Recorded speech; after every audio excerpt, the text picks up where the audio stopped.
Thanks for joining us on the Cook's Pantry. Today, I've got Miss Georgia Barnes in the kitchen, and she is a good friend of mine, a fellow Queenslander, and a big player in the food industry up there. Thank you for coming to join us. Thanks for having me. I'm really excited. What are we working with? We are going to make a breakfast panna cotta.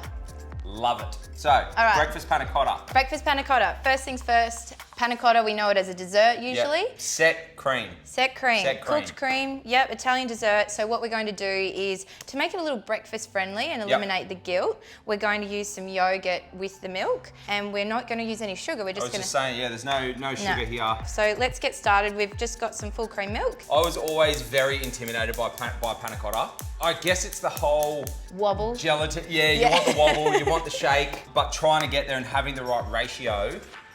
Can you shed some light on that for the people to avoid the fear? Because it's really not that difficult. If you get the right ratios together, it's a set and forget and you're good to go. It is. So if you follow the recipe, I don't think of panna cotta as a recipe that you're going to sort of ad lib and no. Can't be done, I've tried. There's rules in place. So I agree. I've tested this recipe a number of times to get it right, because I'm using yogurt, which is a different consistency to cream. Yep. Follow your recipe is a big one. So recipe today, what's the quantities? We've got 300 mils of full cream milk. Yep. 200 grams of Greek yogurt. Greek yogurt, okay. Yes, and then 3 sheets of gelatine to make sure we've got a good wobble.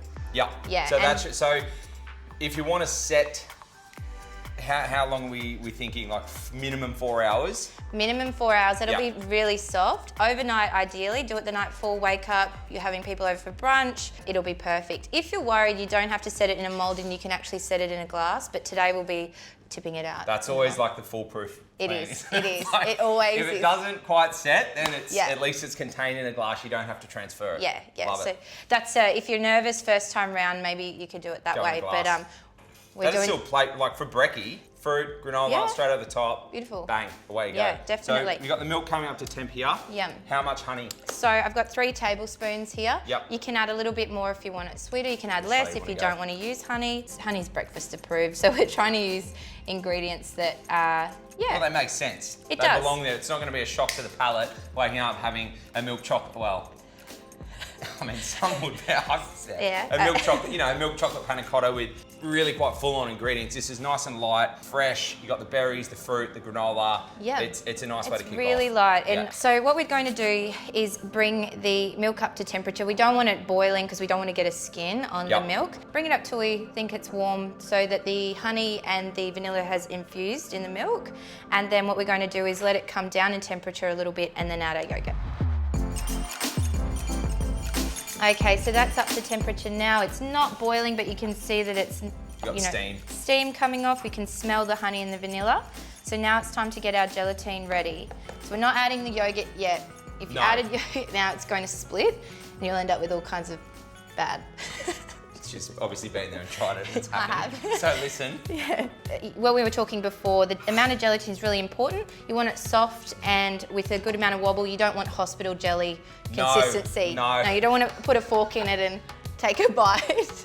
Know what I mean? I do, unfortunately, yeah. Put it in, let the water go between each sheet, and it doesn't take long, it'll start to soften. And then when you put it into the milk, make sure that you drain out the water, because if you've put a big handful in there with extra water, you're again throwing out that balance. You get it. You got it. All right, so gelatin's going to soften up, go into our warm milk mixture, combine that with the yogurt, into the mould, into the fridge. Yes. One sneaky little tip is once the gelatine has dissolved into the milk, just let that milk come down to room temp and then add your yogurt, and it'll come together really beautifully. Okay, nice. Yeah.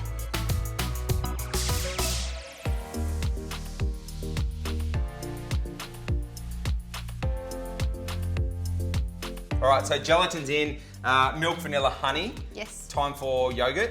Time for the yogurt. So 200 grams of Greek yogurt. Yep. And you don't want the milk too cool, or don't put it in the fridge because your gelatin will start to aggravate. So just let it come to room temperature. And really quickly, look how beautiful and thick that is. Nice. So you've got this gorgeous consistency. Because it can get messy, I'm just going to pour this into a jug. Transfer into a jug. Before we put it into the moulds. Beautiful. Nice. We've got some Dario moulds here.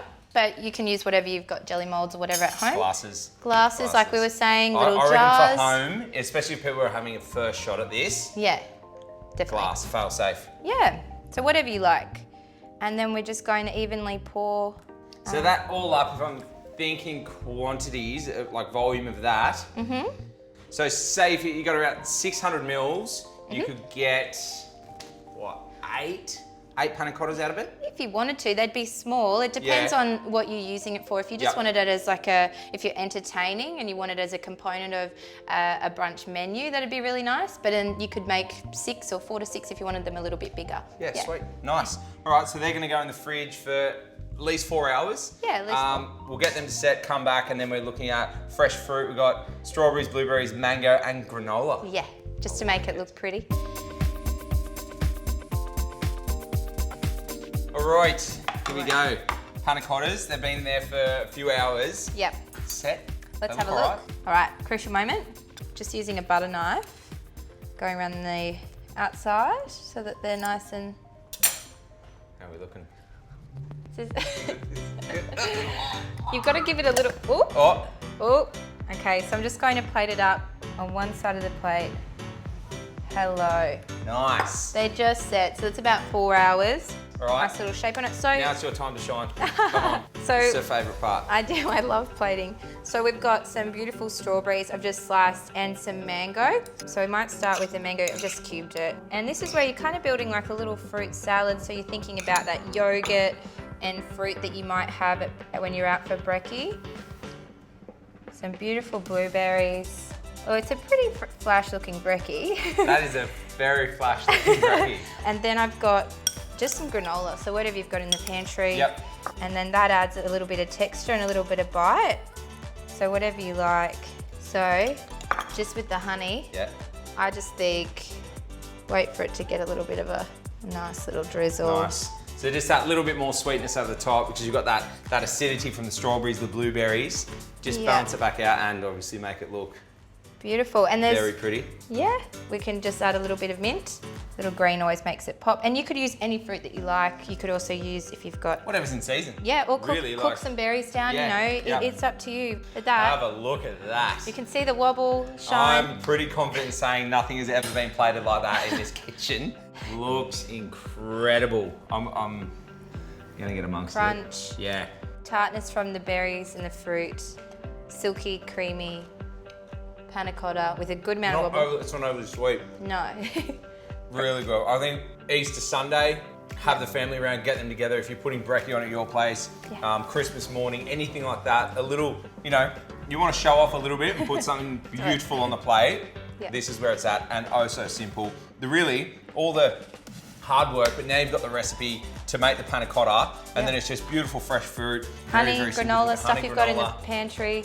It's all the same sort of classic breakfast foods. It's just in a different way with a bit of gelatin. Just jazz it up. If you're not feeling confident about this glass, layer up the granola and the fruit and a little bit of honey on top. You are a legend. Oh, you are an absolute legend. I love it. People that love food, it's always good to have you in the kitchen. Always a pleasure. Always a good time. Plenty of laughs. Give it a shot.